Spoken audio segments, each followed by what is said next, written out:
Hello, everyone, and welcome back to Legal B. Today, we bring you the most awaited analysis of the RBI Grade B Legal Officer exam, which was held on 16th of August 2025. Based on extensive student feedback, we will break down the objective as well as descriptive sections, highlight the shift in exam pattern, and show how our MIQs hit the bullseye. So this year, RBI moved away from its traditional format. There was no drafting, there was no short notes.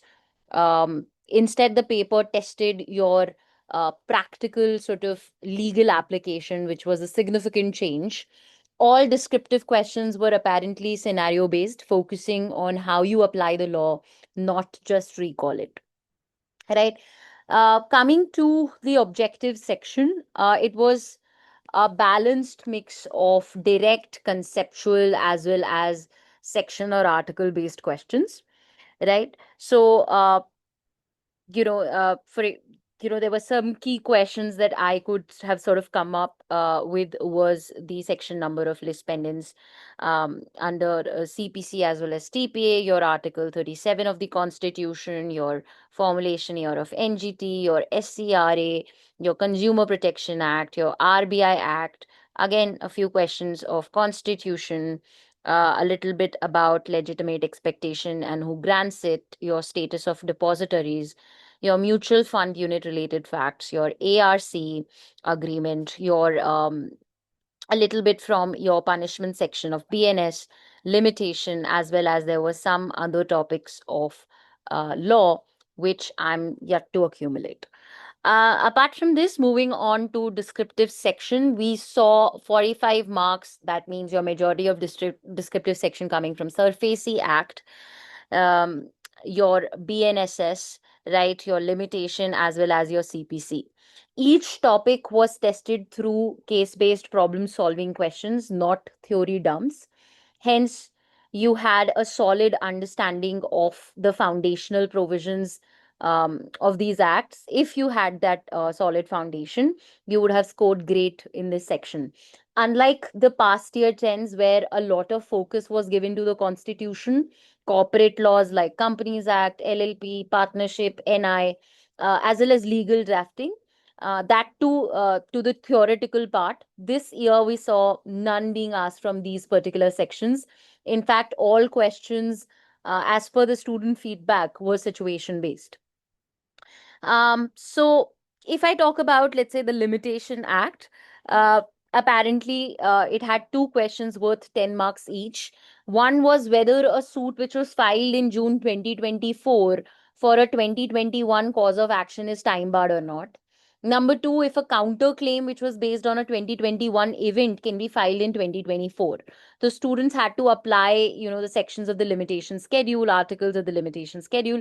Again, there was no rote learning, right? Similarly, if I were to talk about the SARFAESI Act, which alone carried 45 marks across three questions. The questions revolved around your consortium loans turning into NPAs, your actions under sections 13, subclause 2 and 4, respectively, your borrower rights, bank procedures, recovery mechanisms, all were application based, which are demanding familiarity with the real banking recovery steps. Now, here are the actual screenshots, from our revision drill MIQs.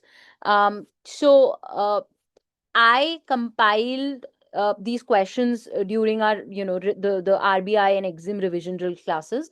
And guess what? Out of five questions, I only compiled five questions for SARFAESI Act. And out of these five questions we drilled in our SARFAESI MIQ revision set, uh, all the three descriptive questions which came for RBI came directly and indirectly from those.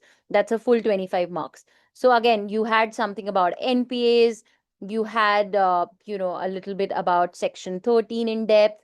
You also had about your sort of your appeal in sort of DRT as well, DRAT, as well as your borrower rights and process.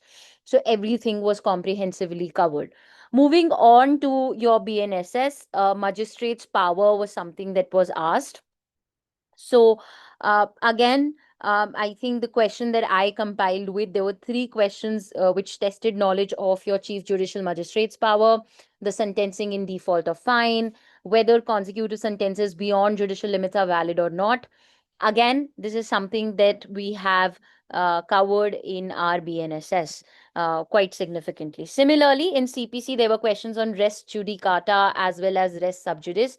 Both the questions which were there in the top 25 questions of CPC um, descriptive notes. So in CPC, I compiled 25 top questions from CPC, uh, sort of top 25 questions from CPC, where these two questions were of great prominence and something that we have discussed in great depth. So here's the big win for our Legal B students. All SARFAESI questions came straight from our MIQs.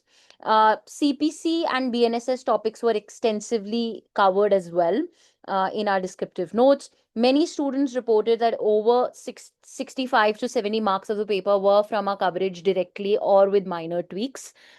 If you appeared for this exam, let us know in the comments how it went for you. And if you're preparing for the upcoming law officer exams, do not miss our MIQs, our analysis, our revision drills. We aim to prepare you based on the level of the actual exam, right?